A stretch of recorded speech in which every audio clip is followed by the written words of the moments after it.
Boa noite, está no ar o Roda de Entrevista, o seu programa semanal. O nosso convidado de hoje é o desembargador Gilberto Marques Filho, presidente do Tribunal de Justiça de Goiás. Vamos falar da Semana Nacional de Conciliação, mais especificamente da semana aqui em Goiás. Vamos também conversar sobre outros assuntos relacionados à justiça goiana e, por que não, justiça brasileira. Gilberto Marques assumiu a presidência do Tribunal de Justiça no início deste ano, para um mandato de 2 anos, prometendo modernizar o judiciário e dar mais espaço para as mulheres. Presidente, boa noite, é um prazer ter o senhor aqui com a gente para conversar de assuntos importantes do tribunal e para a própria sociedade. Boa noite, é um prazer estar aqui com vocês. E para ajudar a gente na conversa com o senhor, nós convidamos os jornalistas, o Manuel Messias, que é da Tribuna do Planalto, gestor público também, mais uma vez com a gente aqui. Manuel, muito obrigado pela sua participação. Boa noite a todos. E a Valdinela Ladislau, hoje escritora e jornalista e escritora durante muito tempo, né? Editora e participou da coluna Direito e Justiça do Jornal Popular. Muito boa noite, Valdinela. Boa noite, obrigada pelo convite. Presidente, primeiro tópico, notícia fresquinha de ontem à noite, né? Quente para vocês do Tribunal, boa. O Tribunal de Justiça de Goiás recebeu um prêmio do Conselho Nacional de Justiça. Conta pra gente, foi o selo ouro? Selo ouro. É a terceira vez que o nosso tribunal recebe o selo ouro e não é à toa que eu costumo dizer que o nosso tribunal, entre os tribunais médios, está entre os melhores. A prova está aí. Mais uma vez recebemos o selo ouro do CNJ no reconhecimento do trabalho do Poder Judiciário goiano, né?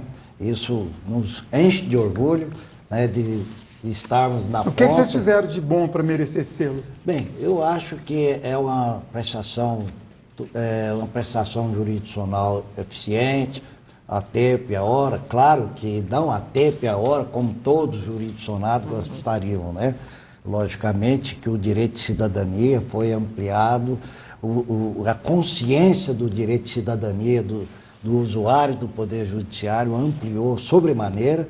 Logicamente que a cobrança aumentou. O número de feitos se agigantou.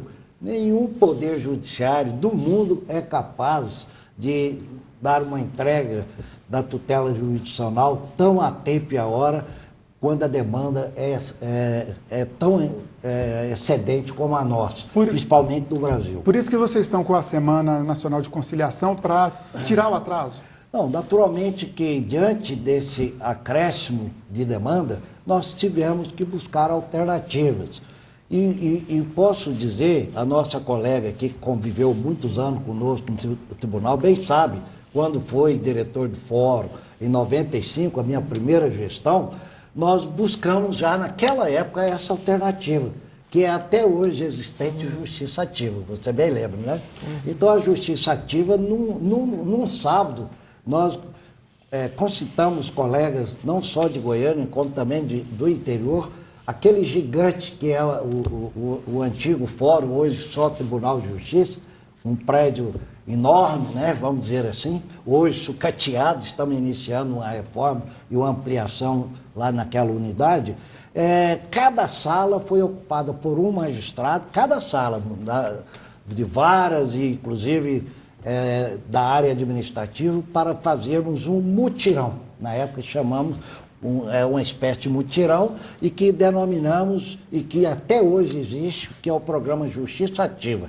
Esse nome até nós escolhemos esse nome porque realmente era uma justiça efetiva, onde nós tínhamos o propósito de julgarmos 1000 processos, não chegamos a 1000 processos num único dia, com a participação de todos os colegas voluntariamente, que vieram até do interior, sem qualquer custo para o Poder Judiciário na época, e não chegamos a 1000, porque muitas das partes às vezes não comparecem, então efetivamente não chegamos aos 1000 julgamentos, que era o nosso propósito, para dar um impacto mesmo e dar uma chacoalhada no judiciário, que já estava naquele momento, em 95, super congestionado. Então, na oportunidade, nós julgamos quase 900 processos. E hoje estamos aí, quer dizer, o Sejus, que também é uma medida que surgiu, podemos dizer, aqui em Goiás, ali em Uruaçu, começou nessa comarca de Uruaçu, hoje se tornou modelo para o Brasil e o CNJ encampou essa ação de fazermos alternativamente, prestarmos a justiça através de conciliação.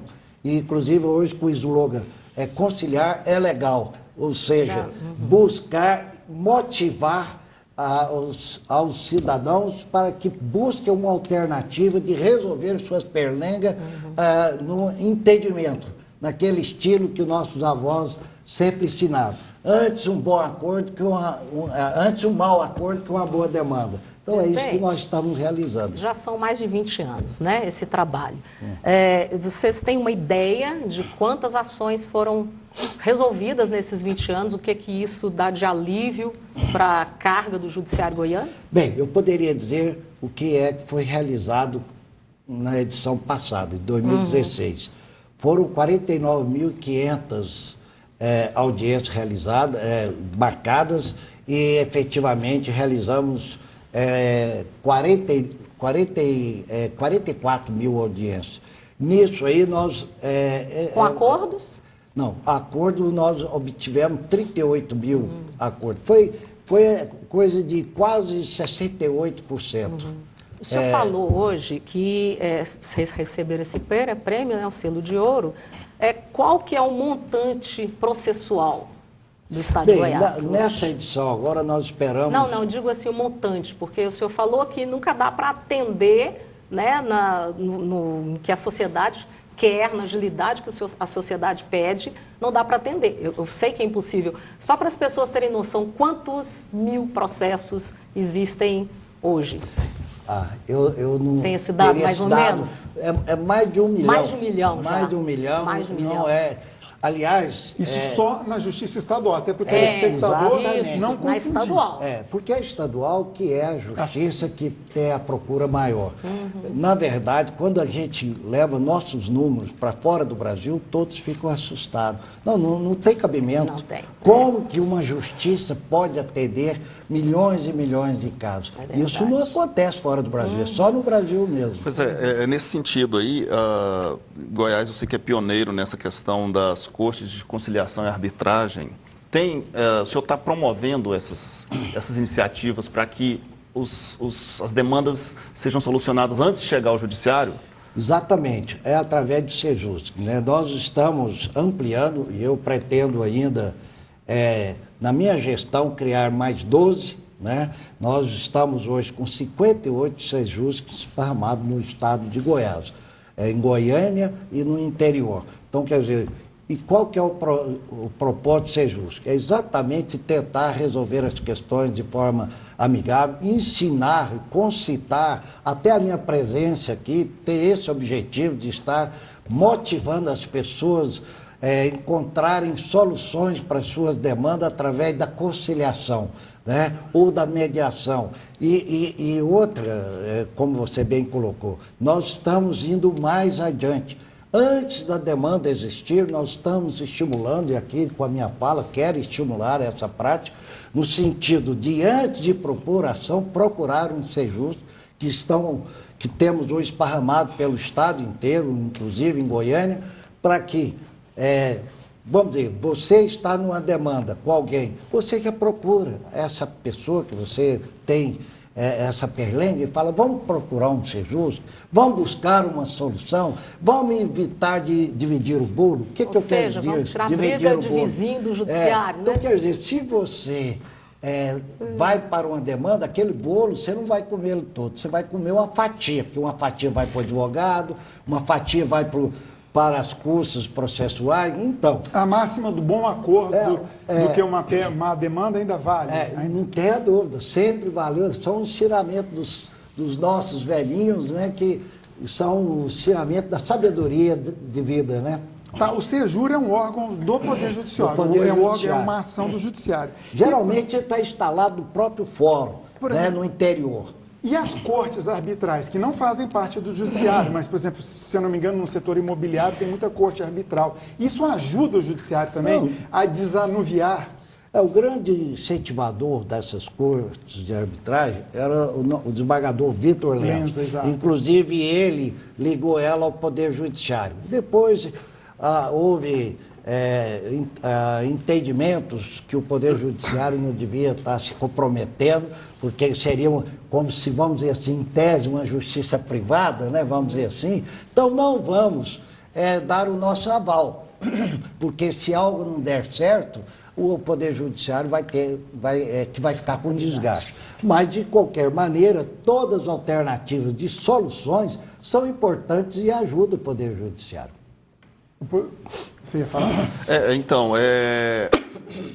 Voltando aí, a questão da morosidade na justiça é um problema que o senhor consegue combater, está conseguindo, tem algum mecanismo que o tribunal, o senhor como presidente do tribunal, pode adotar para que a justiça ande mais rápido? Porque processos que demoram aí 6, 10 anos para ser julgados, acabam não fazendo justiça, né?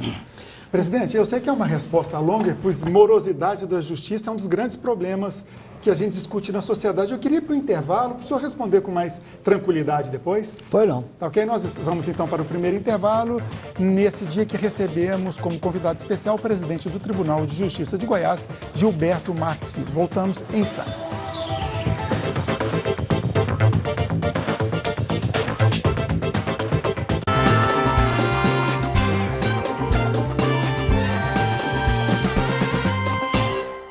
O Natal se aproxima e vem carregado de aconchego. Ajude a renovar o enxoval de cama e banho dos pacientes internos da Vila São Cotolengo. Sua boa ação será tão aconchegante quanto o clima natalino.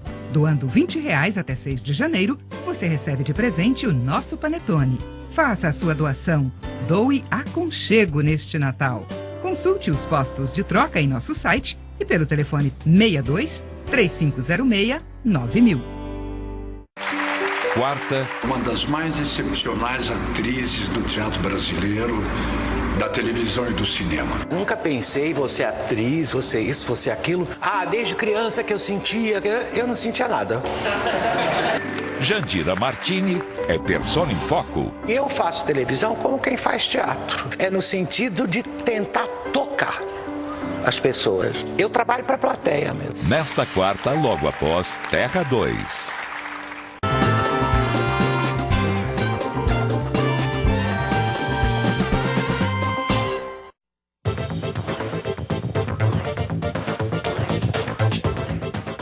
O Roda de Entrevista desta noite tem como convidado especial o presidente do Tribunal de Justiça do Estado de Goiás, o desembargador Gilberto Marques Filho. No final do bloco anterior, o nosso colega do Tribuna do Planalto, o Manuel Messias, fez uma pergunta para o presidente. Manuel, contextualiza a sua pergunta para o presidente responder, por favor. Uma das grandes críticas ao judiciário brasileiro, e aqui, né, em particular em Goiás, é justamente a demora na prestação jurisdicional, que é o atendimento. A pessoa entra com um processo, muitas vezes leva vários anos para que se chegue a uma decisão do juiz, né? Claro que tem toda uma questão processual que necessita, né, como se diz, o direito à ampla defesa das partes, mas há situações que podem ser modificadas para que isso ande mais rápido, né? O senhor acha que, por exemplo, no nível federal houve a decisão de que condenado em segunda instância deve ser preso. Para aí tem-se a sensação de que realmente a justiça está funcionando, porque a pessoa era condenada, passava anos, recorria, ia aos tribunais superiores e, quando chegava a decisão, já não tinha mais pena a ser cumprida devido até a demora, né? O senhor acha que o que pode ser feito para melhorar a rapidez da prestação da justiça? Não é fácil essa solução, né? Não é fácil porque quanto mais a tutela jurisdicional é entregue, mais demanda temos. Por quê? A pessoa começa a ter consciência, poxa, eu tenho meu direito, né? O judiciário agora começou a julgar, então vou entrar com a minha ação. Aí entra mais aquela, mais outra, bem, aí para quem já estava com a grande massa de processo, aí aumenta mais ainda. Então, essa é a verdade. E o judiciário está sempre lutando para achar alternativa. Essa semana da conciliação, que hoje se tornou nacional, como eu disse, nós iniciamos isso aqui em 95, depois tivemos uma com outra roupagem ou com outra denominação tivemos o início aí na comarca de Uruaçu, através de um colega que hoje é juiz auxiliar da corredoria. Então, o que acontece? O próprio CNJ encampou essa política e foi bom, né? Porque não é fácil. Só para vocês terem uma ideia, essa Semana da Conciliação, no ano passado, nós tivemos um curso para realizá-la de mais de R$700 mil. Hoje, nós vamos realizar com um custo bem reduzido, porque eu tenho feito uma gestão de economia, exatamente porque nós estamos vivendo um momento de dificuldade. Então, qual foi a opção? Deixar de centralizar, porque sempre a gente realizava num local pré-determinado e centralizado naquele local, geralmente numa espécie de shopping, etc. E aquilo era um custo, só a montagem das mesas e tudo mais, aquele esquema ficava em R$220 mil. Quando eles souberam que eu não queria realizar mais, vieram me procurar propondo uma redução substancial. Mas eu falei, não, agora eu já decidi. Hoje nós estamos esparramando no Fórum Cívico, vamos atender no Fórum Cívico, vamos atender lá no Paço Municipal, vamos atender no Fórum Criminal. Só em espaço público, né? Espaço público, exatamente para evitar esse gasto. Em resumo, concluindo, não tem uma varinha mágica que possa dar uma solução imediata para este tipo de problema. O que ocorre é que a demanda é exaustiva, os magistrados estão estressados, nós temos magistrado que não está conseguindo nem dormir. Eu próprio tive que fazer tratamento, porque o relógio biológico nos leva a não conseguir nem dormir por trabalhar até altas horas e levantar de madrugada.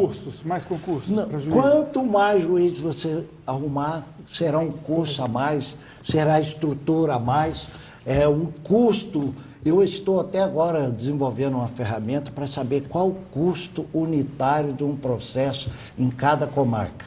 Olha como nós estamos sempre buscando alternativas. Só para estar nesse contexto que você colocou, por qual propósito? Tanto que vários prefeitos já estão me procurando preocupados. Eu estou querendo ver o custo unitário de um processo numa comarca, para saber qual a comarca que deve ser mantida.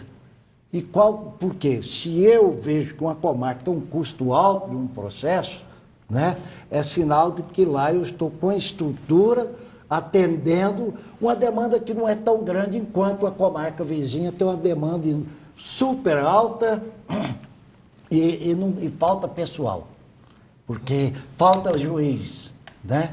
Então,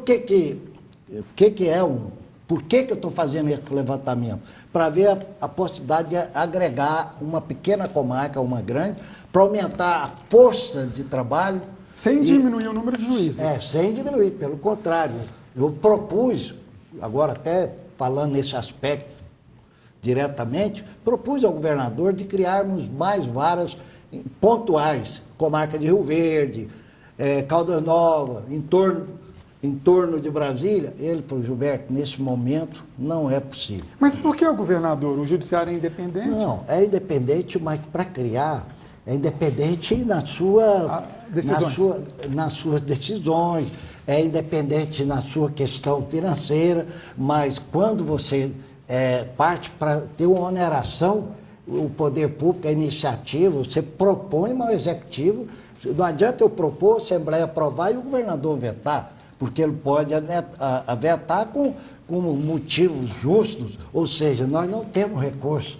Veja a situação que estamos vivendo no Rio, em Minas, no Rio Grande do Sul, onde nem os salários estão sendo pagos. Aqui em Goiás, por ser um estado pujante do agronegócio, né, que é a economia que se movimenta, nós ainda estamos recebendo nossos salários em dia. Falando de custos, o senhor parece que vai tirar comissionados que já são aposentados, né, para reduzir custos. Não, né? Foi a primeira atitude que eu tomei, logo que eu assumi. Falei, na minha fala inicial, eu disse que estaria ombreado com os demais poderes, Poder Executivo, Poder Legislativo, na busca de uma solução para Mas está tendo problema para fechar a folha? Tem problema para fechar a folha do judiciário? Até questão, porque nós não podemos pensar só no judiciário. Nós estamos conduzindo de forma tal que economicamente nós estamos viáveis. Mas nós temos que pensar nos demais poderes, no Estado como um todo, porque o Estado é judiciário, executivo e legislativo, né? Então a gente não pode pensar só no judiciário. Então eu disse na minha fala inicial, estarei ombreado com o executivo, legislativo, na busca de soluções econômicas. Então qual seria? Eu reduzi imediatamente, e também sensível ao momento, ao desemprego e tudo mais, então eu busquei cortar onde doía menos. E qual foi o corte que eu fiz? Isso eu fiz logo de início. No dia que eu assumi, no outro dia, quando eu estava com a caneta, eu já estava exonerando aqueles aposentados que estavam trabalhando, aposentaram no judiciário e estavam trabalhando como comissionados. Quer dizer, ganhando, vamos dizer, em tese 2 salários, enquanto tantos aí estão à busca de emprego. Então, com isso, eu desonerei o tribunal de mais de R$500 mil. Por mês? 500 mil por mês? Exatamente, por mês. Então, isso foi uma forma, uma solução encontrada para não mandar embora aquele que, se eu mandasse, ia faltar o pão e o leite em casa. Presidente, vai lá você, por favor. O teto salarial tem sido cumprido do judiciário? O teto salarial? Tranquilamente. O tribunal sempre... Mesmo com as gratificações, não está passando? E qual que é o teto, só para lembrar? Você ter... O teto é relacionado ao ministro, né, do Supremo. Que é 33 mil, qualquer coisa do ministro. E nós temos 5% a menos. Então, quer dizer, nós temos essa preocupação. Olha, o próprio presidente que tem uma gratificação, ela incorpora, você recebe e você corta. Então, como corregedor, eu tinha a gratificação de corregedor, como presidente, eu tenho uma gratificação de presidente, mas quando chegou no limite, corta. Então, isso regiamente é cumprido e eu tenho procurado ser transparente, coloco sempre à disposição dos meios de comunicação, a determinação que eu dei dentro do Poder Judiciário, como presidente, não temos nada a esconder, porque não estamos aqui para fazer o que não se possa fazer. Então, todos vocês têm o portal de transparência, terão acesso em qualquer movimentação do Poder Judiciário. Falando nessa questão de gasto que a Valdineia trouxe à tona discussão, o senhor falou de demissão de comissionados, etc. Bom, existe uma imagem na sociedade de penduricalhos, mordomias aos magistrados, auxílio terno, auxílio livre, etc, etc. O que existe de concreto? A gente sabe que é lógico que o magistrado tem que ser bem remunerado mesmo, mas o que existe, o que a sua gestão está fazendo em termos de corrigir isso, se há algum erro? Bem, eu na minha primeira entrevista, aquela coletiva que você talvez tenha participado, a rede participou, a pergunta que me foi posta de imediato era o que eu iria fazer com os penduricalhos. Eu falei, os penduricalhos não foram criados pelo Poder Judiciário goiano, né? Quer dizer, o que nós recebemos, qualquer ministro recebe também. Mas na época, eu disse, eu particularmente sou contra auxílio moradia, auxílio... Livro? Livro. O livro até ainda tem uma justificativa, que está enriquecendo o conhecimento do magistrado. Mas tem as bibliotecas, né, também, que poderiam ser usadas pelos magistrados, né? Não tem a dúvida. E hoje até nem precisa mais de livro propriamente, né? Não é? E nós estamos até pensando nesse aspecto dentro do Poder Judiciário, já estamos olhando. Mas o que é que eu disse? Foi uma espécie de um aumento. A verdade é essa. De um aumento e, de certa forma, de uma maneira injusta para com os aposentados, porque isso beneficia o da ativa e os aposentados, naturalmente, ficam no prejuízo. Eu ainda coloquei, eu sou contra, até porque amanhã eu serei um aposentado. E se há esse tipo de compensação, ou não se pode dar aumento, então vamos criar um penduricalho. Aí está beneficiando enquanto eu estiver na ativa, mas o dia que eu passar... Mas o aposentado não precisa de terno e de livro, pelo menos em tese, mas né? O auxílio moradia. Sim. Porque, na verdade, eu tenho que dizer, eu não vou mentir para a sociedade, eu tenho minha casa, eu moro, eu tenho a minha morada. um apartamento. Não precisaria de auxílio moradia, mas é um auxílio que é dado genericamente a todos que estão no Poder Judiciário a qualquer nível, não é só a Justiça Ou seja, é a Estadual. lei que precisa ser alterada. A lei que eu particularmente, para mim que já estou caminhando, já estou na prorrogação, como eu costumo dizer, eu sei, podia estar aposentado há muitos anos, que eu estou completando 42 anos de efetivo exercício na magistratura, já podia estar aposentado, né?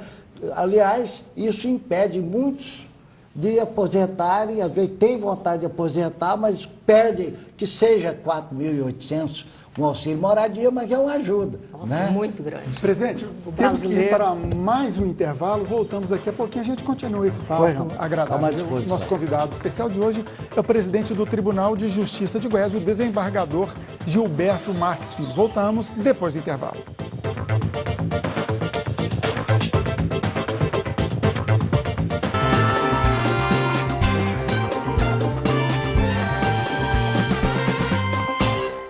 Quarta, em Terra 2, Verdades e Mentiras.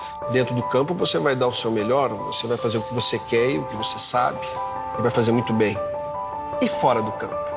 O que tem?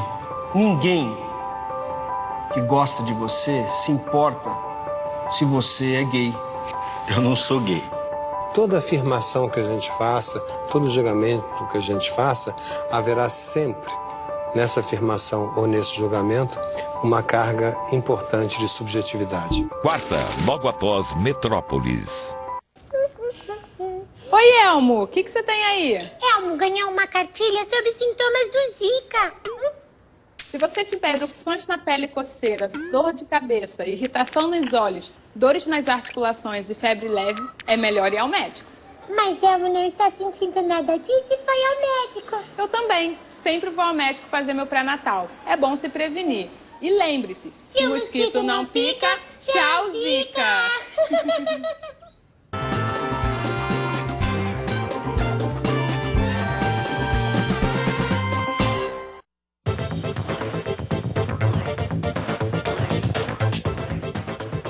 O Roda de Entrevista desta terça-feira tem como convidado especial o presidente do Tribunal de Justiça do Estado de Goiás, o desembargador Gilberto Marques Filho, que veio para falar sobre a Semana Nacional de Conciliação e muitos outros assuntos envolvendo o judiciário, não só em Goiás, como também no Brasil. Passo a bola agora para a nossa colega jornalista e escritora Valdinéia Ladislau, que estava com uma pergunta formulada. Valdinéia. Doutor Gilberto, como o senhor vê institucionalmente a atuação do judiciário em relação a esses escândalos, Lava Jato e companhia? Bem, antes de responder, eu queria corrigir aí. Eu falei que nós tínhamos, em termos de processo no Estado de Goiás... 1 milhão. Mais de 1 milhão. São bem mais de 1 milhão. É bem mais. Mais de 1 milhão e 700 mil, né? Bem, agora... Só abrindo um parênteses, mas a pergunta da Valdinéia é ótima. A senhora comentou agora há pouco que não adianta aumentar o número de juízes, que os processos vêm mais. A gente poderia concluir que o brasileiro não sei se eu estou criando uma neologia aqui, judicioso, como a nossa sociedade é judiciosa? Realmente. Veja, essas oportunidades que nós estamos dando de conciliação, né? Onde o judiciário não pode dispensar multa, não pode dispensar juros. E na conciliação isso é possível, pode dar prazo, né? E sempre nas conciliações que nós temos realizado, isso tem ocorrido. E às vezes a procura fica aquém do que a gente espera. Tem um custo alto, como já coloquei, agora diminuir substancialmente, mas mesmo assim, eu acho que quem está nos ouvindo e vendo, deveriam pôr isso na cabeça. O judiciário, quando julga, ele não pode fazer concessão. Agora, na conciliação, estando lá o credor, no clima de conciliação e com a nossa intermediação, consegue-se vários descontos, consegue-se prazos, né? Então, a oportunidade é essa. Não espera, não confie. Como eu disse, nós dissemos aqui, antes um mau acordo que uma boa demanda. Porque, de repente, esse mau acordo é certo, é seguro e há oportunidade de alongar em termos de prazo, a oportunidade de desconto, como já pontuei. Valdiné, eu fiz um parênteses na sua pergunta, vamos lá, retoma então, você falou sobre Lava Jato. A questão dessas operações todas que se tornaram ações judiciais, né? Como o senhor vê isso institucionalmente, a atuação da Justiça? Bem, por exemplo, a Lava Jato, né, como você colocou. Vejo com tristeza. Por quê? Vejo o país totalmente contaminado, né, onde não se confia em qualquer autoridade, por maior que seja a autoridade, né? Com muita tristeza, eu não queria ver o judiciário se destacando como está se destacando, né, através dos nossos magistrados, na área federal principalmente. Tem muito ministro do Supremo exibicionista, midiático? Bem, realmente é o que eu disse. Por que eu disse tristeza? É porque eu acho que o judiciário, ele tem que ser mais contido, ele não tem que ser midiático, ele não tem que aparecer, ele tem que decidir, né? Às vezes, as partes nem sabendo quem é o juiz que decidiu. Qual sabe o nome, mas não precisa conhecer a figura do juiz, principalmente quando ele julga ali monocraticamente. Essa é a justiça ideal, uma justiça que não aparece. Esse papel de aparecer é mais para o poder político, vamos assim dizer. Até porque é bom, ele deve essa satisfação ao povo, ele representa o povo, foi escolhido pelo povo, ele sim tem que mostrar serviço, nós não. O judiciário, ele entrou ali, não foi pelo povo, ele entrou ali pelo mérito próprio, através de um concurso, né? Concurso muito difícil, que todo concurso, seja ele qual for, não é fácil, principalmente para a magistratura, para o Ministério Público, Defensoria, e, enfim, a área jurídica são concursos difíceis, e eu acredito que se a gente entrou pelo concurso, pela porta larga do concurso, nós temos que exercer o nosso papel de forma singela, dando a cada um o que é seu. Mas em relação ao que tem sido julgado, o que tem sido feito? Eu queria perguntar, a Lava Jato trouxe uma nova realidade para o judiciário brasileiro. De repente a justiça funciona. Como é que um juiz de primeira instância consegue condenar tantas figuras importantes e nos estados e, de modo geral, a Justiça Federal, inclusive, não consegue? Quer dizer, esse caminho da força-tarefa seria uma solução para dar agilidade, especialmente na área criminal? Não, aí eu não posso concordar. Como diz, que ela funciona na Lava Jato e não funciona os números fora provam da isso, Lava né? Jato. Ela funciona sim. É que o judiciário nunca teve... principalmente no passado, essa preocupação de mostrar o seu trabalho, né? E eu até tenho feito um papel diferenciado.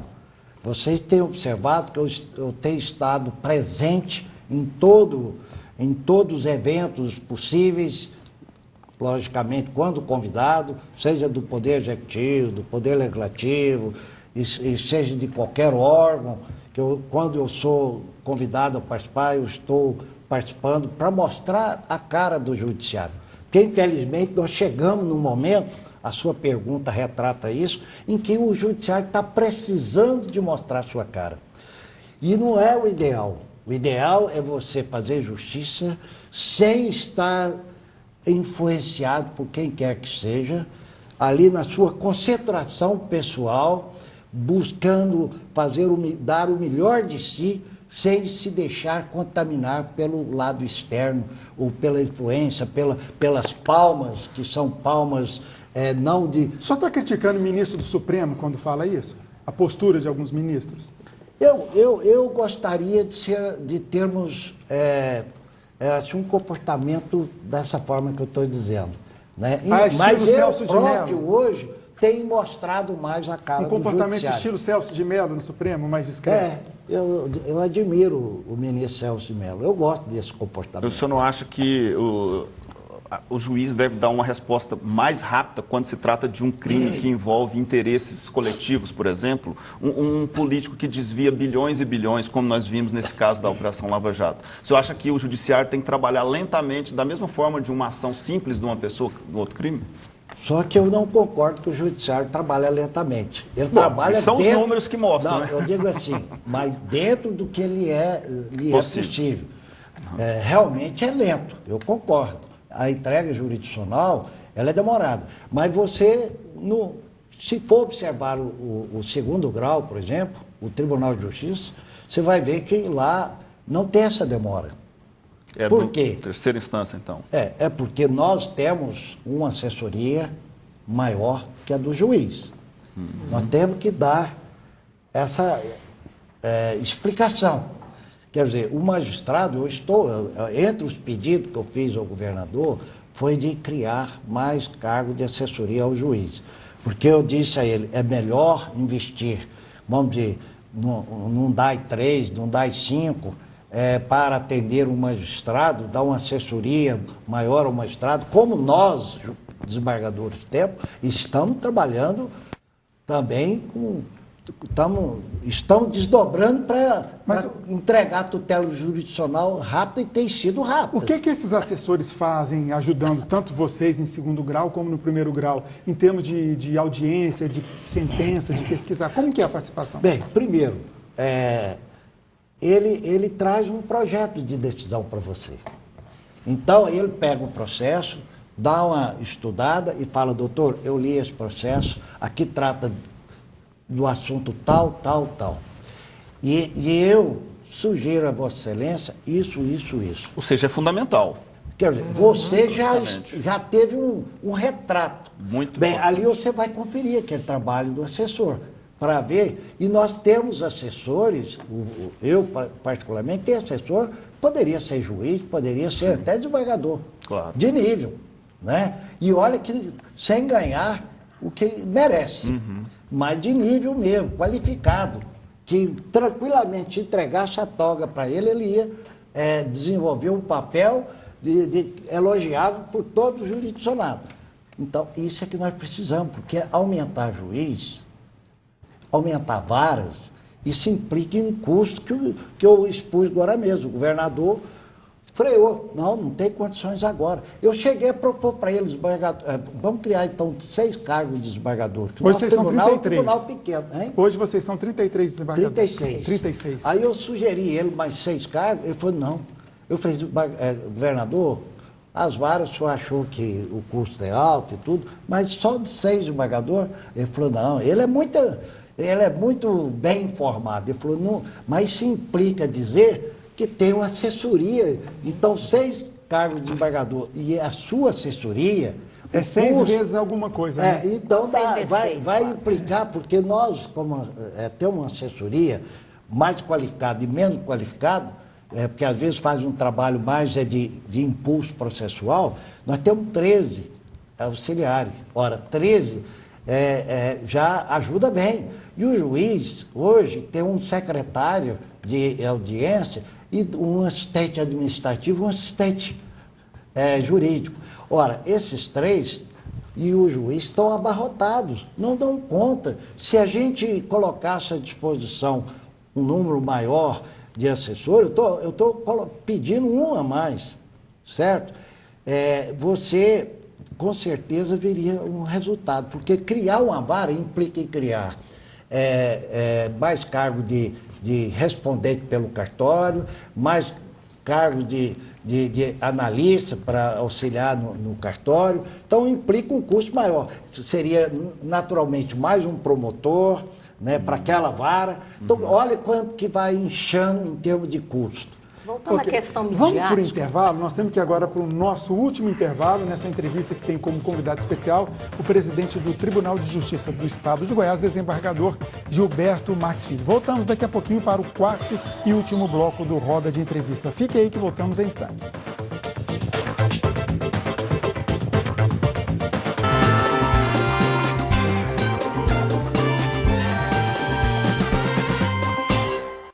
Cuidado! O mosquito da dengue tem várias faces. Por isso, devemos impedir que ele procrie. Encha de areia os pratinhos dos vasos das suas plantas. Guarde as garrafas sempre de cabeça para baixo. Mantenha bem tampados tonéis e barris d'água. Faça a sua parte. Na semana, almoço executivo. Lelis Tratoria. A nossa especialidade é fazer você feliz. É Vero, é Lelis. Rua Bela Sintra, 1849 Jardins. Reservas 30...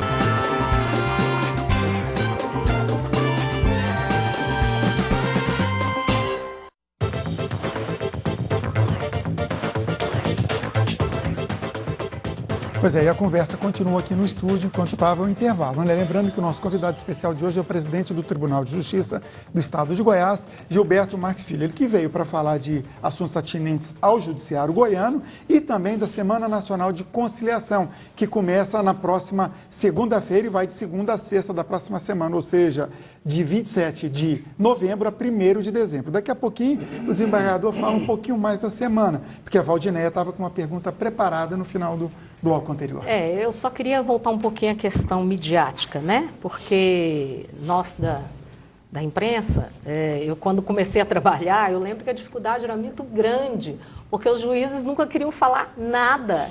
Às vezes nem as sentenças dele a gente tinha acesso antes que fosse publicada. Só o testemunho do que você fala. Uma coisa de louco, né? Uma coisa de louco. Eu penso que essa exposição midiática não é tanto por causa de quem está, né, com a caneta na mão em relação aos processos da Lava Jato e companhia, não seria mais em termos da imprensa, da TV, né, que precisa passar informações para as pessoas, porque, como nosso colega lembrou, são questões que interessam a nação inteira. São milhões de dólares, às vezes nem reais, desviados, né, dos cofres públicos. O senhor não vê que essa exposição midiática não é uma coisa ruim em si? Seria uma satisfação para a sociedade? Você tem razão. Como eu coloquei aqui, eu, como sou magistrado da velha guarda, eu ainda falo como um magistrado de velha guarda. Só para esclarecer. Eu era juiz da Infância e Juventude, você bem lembra? Lembro. O desembargador Mauro Campos era o presidente. E a imprensa em cima querendo notícia lá no juizado. Porque lá sempre você lembra que dava ibope. Bem, e eu me recusava com aquela formação de que o magistrado não estava ali para aparecer na televisão, para aparecer em rádio, em jornais. E era a orientação do presidente nosso da época, o desembargador Mauro Campos. Aí a imprensa batendo demais e insistindo que eu estava muito contido nas informações e tal. Aí eu falei, olha, essa é a orientação do meu presidente. Né? Aí o que a imprensa fez? Foi no presidente, que era o desembargador Mauro, falou, olha, presidente, o senhor está querendo colocar o magistrado numa redoma de vidro? O magistrado tem o dever de responder à imprensa, porque nós existimos para estar informando a comunidade.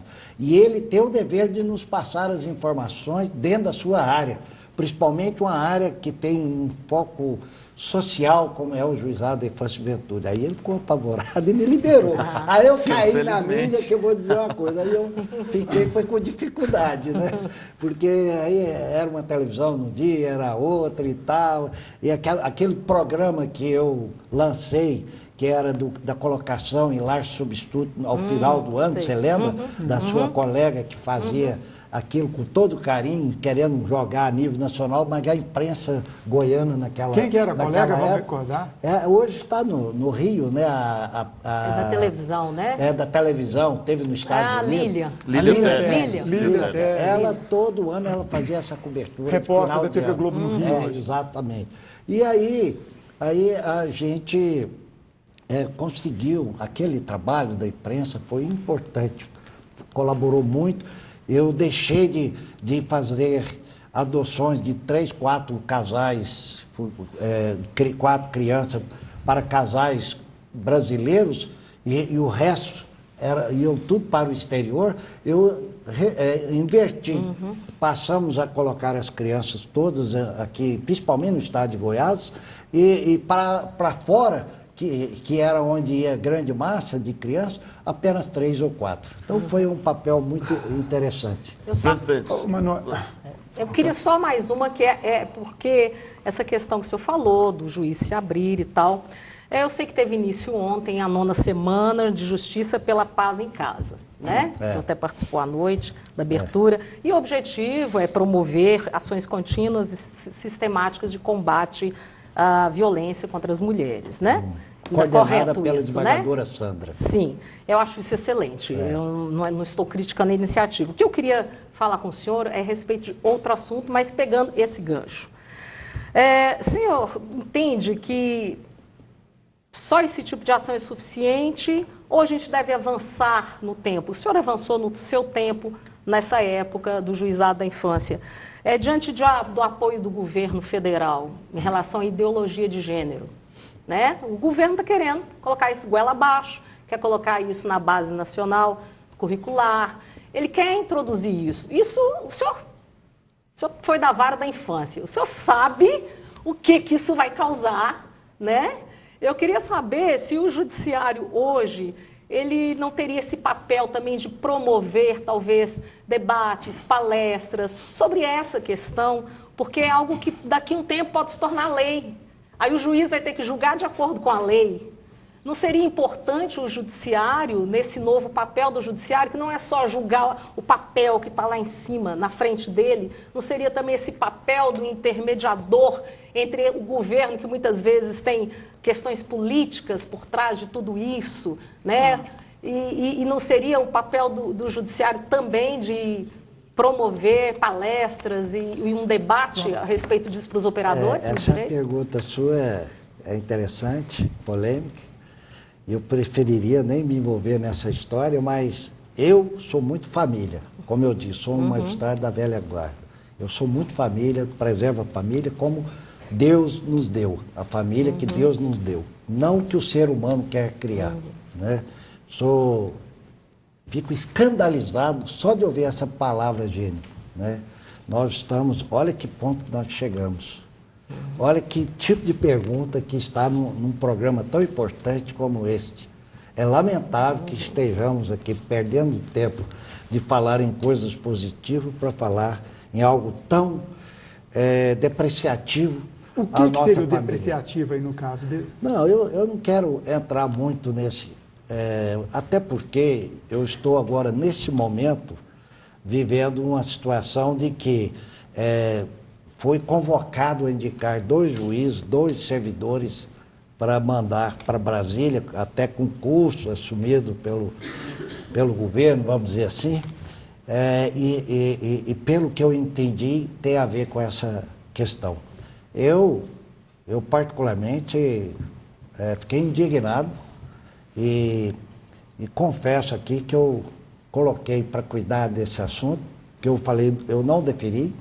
Aí uma colega de lá me ligou à busca de uma solução, de uma resposta. Eu coloquei isso nas mãos do juiz auxiliar, doutor Jerônimo. Seria importante, então, um debate sobre isso, sobre essa questão, que até hoje não houve debate. Porque quem fala, quem assume uma posição, como o senhor falou agora, eles consideram como retrógrado. Como alguém... em cima do que eu acho que falam até errado, Fla-Flu, na verdade, para mim é Grenal, né? Que o país vive hoje, quer dizer, você não está do outro lado meu, então já deprecia e etc. Ou seja, trazer a discussão. Né? Por exemplo, questão do casamento homoafetivo, acho que é isso que a Valdinei está tocando claramente. Não é só isso, é porque a ideologia de gênero é algo que querem incutir nas crianças. Nas crianças, né? já. Quer dizer, isso fere, inclusive, o estatuto da criança e do adolescente. Não tem a dúvida. Né? Porque sexualizar crianças antes dos 14 anos, isso é crime. Né? E a proposta é essa, quer dizer, eles teriam que alterar a lei. É um assunto tão complexo, né? De sexualizar, até de colocar a menina de 10 anos para se fantasiar como Barbie, como batom, são coisas complexas. Mas o Manuel eu queria perguntar especificamente, senhor presidente, sobre a questão das audiências de custódia. Aqui, para o leigo, vamos explicar que é levar a pessoa presa imediatamente a presença de um juiz. Goiás está em pleno funcionamento? No interior ainda está mais demorado? Como é que está esse funcionamento? Claro que no interior nós temos dificuldade, principalmente no período de férias. Ou vamos dizer, agora em dezembro nós teremos um recesso. Eu já baixei a escala de respondente para atender as regionais. Começa que dia o recesso? Dia 20 a dia 6 de janeiro, 20 de dezembro a 6 de janeiro. Então, mas teremos magistrados atendendo questões de plantão, questões de urgência. Numa situação dessa, fica difícil, né? Porque às vezes o magistrado está numa regional, atendendo mais de uma comarca. Como que ele vai, na prática, atender a tempo e a hora, de imediato, o preso que é conduzido a ele? Então, nós vamos ter essa dificuldade. Mas na capital... Pois é uma decisão do CNJ, né, para ser implantado em todo o Brasil, e tem críticas, às vezes, até de magistrados, né, do próprio juiz aqui de Goiás, que eu vi já em redes sociais, criticando como se isso fosse algo negativo para a sociedade, porque coloca, muitas vezes, uma pessoa presa imediatamente solta, horas depois da sua prisão. O que você acha desse posicionamento de alguns magistrados? Não, aí nós temos alguns colegas que têm uma interpretação da lei penal, mas de uma forma mais branda, né? Tem até uma denominação que eles se dão a eles, que acho que são cumpridores da Constituição e tal. Eu até passei por uma dificuldade dessa, por determinação da Corte, para, como corregedor, orientar o magistrado. Falei, poxa, eu não posso ferir a convicção do magistrado. O magistrado tem sua convicção de julgar como ele entende que deve julgar. Eu não vou chamar o magistrado e dizer que ele tem que ser mais duro ou menos duro, né? Claro. Mas a Corte impôs que eu assim agisse. Aí eu até falei, não, então vamos formar uma comissão, porque eu não vou falar como corregedor, vou falar como um colega que recebeu a missão, colega do juiz, né? E eu falei, e olha a hora que o juiz chegou, que foi saber, ele se escandalizou e com razão. Se eu estivesse no lugar dele, também assim iria... Mas a determinação é qual para os juízes? A determinação hoje, que vige hoje é qual, nesse sentido das audiências? Ele deve fazer uma interpretação mais... Não, nós não podemos estabelecer. Isso vai de cada convicção, de cada magistrado. Tem um que às vezes é mais duro, porque ele tem essa formação. Não, eu tenho que estar preocupado muito com a vítima. E tem outro que já preocupa mais com o próprio preso, acha que, vamos dizer, uma dificuldade que às vezes ocorre, né? Até ruim a gente está tratando assim, perante a imprensa, de um assunto tão polêmico que com certeza vai contrariar alguns colegas. Bem, chega lá um preso que é encontrado numa situação flagrante, mas está ali descalço, às vezes até sem camisa, é levado perante o juiz. Aí, o que me foi dito pelos condutores, vamos assim dizer, alguns condutores, a própria PM, vieram reclamar que o magistrado chamou a atenção do condutor, porque ele não podia levar um preso naquela situação degradante, descalço, sem camisa e tal. Bem, mas ele falou, eu encontrei assim, eu ia tirar a minha camisa e dar para ele, ia tirar meu sapato e dar para ele, para você ver como que a coisa é. Não é fácil, cada um interpreta de uma forma. O magistrado chamou a atenção do condutor, mas o condutor, por sua vez, também tem razão. O magistrado tem razão, porque ali não é o local para a pessoa ser entregue daquela forma. Mas o condutor, eu falei, eu encontrei ele praticando um crime na rua, nessa situação, e eu não tenho que trazer imediato. Ora, eu trouxe, e do jeito que ele se encontrava. Isso é um resquício ainda de alguns juízes, de achar que o juiz está acima da sociedade, num patamar superior, que não poderia, seria um desrespeito a ele próprio ao judiciário? Não, até não foi com essa conotação que o magistrado decidiu. Em relação à pessoa, né? Foi em relação à própria, preservando o próprio conduzido. Que ele tinha que, não podia ser conduzido, que aquilo ali foi degradante para ele. O deputado federal nunca foi conduzido só de bermuda, né? Mas não deixa de ser um apego à coisa secundária, porque ali, naturalmente, o que se deve olhar é a prestação da justiça, né? E ali nós estamos olhando a questão da vestimenta, Isso vai da sensibilidade de cada um. Às vezes, às vezes o próprio condutor não teve assim, não soube se expressar, de expor, mas tá, falei, não, doutor, não estou sendo desrespeitoso com o conduzido, é porque eu não tive meios, né, para pôr uma camisa nele, um sapato nele, né? Presidente, estou faltando menos de 2 minutos. Durante muito tempo, a OAB Goiás reclamou muito que o Judiciário de Goiás cobra uma das taxas judiciárias mais caras. Como é que está essa questão hoje? Ainda é ou não é bem assim? Realmente, eu tenho que reconhecer, né, que as nossas taxas, comparado com outros estados, ela é um pouco... Igual combustível. É um pouco salgada, vamos dizer assim. Mais caro do que gasolina em Goiânia. Mas se a gasolina que pode ser mais cara do Brasil, as custas nossas até não é a mais cara do Brasil. Mas ela realmente, mas isso é uma lei, nós cumprimos a lei. Né, foi estabelecido esse valor. Não pode pedir para o governo... Já teve, eu até devo aqui confessar, que teve uma vez que houve um movimento, na gestão do presidente Joaquim Henrique de Sá, houve um movimento da OAB para reduzir. E fizeram um trabalho forte mesmo. E o desembargador Joaquim Henrique de Sá me escalou para defender o tribunal perante a Assembleia, fazer um trabalho de meio de campo para que não reduzisse, porque senão iria trazer transtorno para o bom andamento judiciário. E eu fiz esse papel e acabei logrando êxito. Foram mantidas as custas, mesmo sabendo que elas eram altas. A verdade é essa. Ok. Bom, infelizmente o nosso tempo está acabando. Eu agradeço muito, agradeço a participação dos colegas jornalistas, o Manuel Messias, da Tribuna do Planalto, a Valdinéia Ladislau, escritora, jornalista escritora, com vasta experiência no Jornal Popular, na área do Judiciário. Muito obrigado. Foi um prazer ter vocês aqui mais uma vez. Boa noite. Presidente, aquele último minutinho para o senhor, fique à vontade para falar da semana de conciliação, por favor. Bem, eu quero agradecer a oportunidade, uma oportunidade ímpar, né, para o êxito desse evento que nós vamos realizar, um evento que é para você, usuário do Judiciário. Não perca essa oportunidade, como eu coloquei, o Judiciário não pode conceder nada além do que de direito. Se você é devedor, quem pode lhe dar o desconto é o credor, quem pode lhe dar prazo é o credor.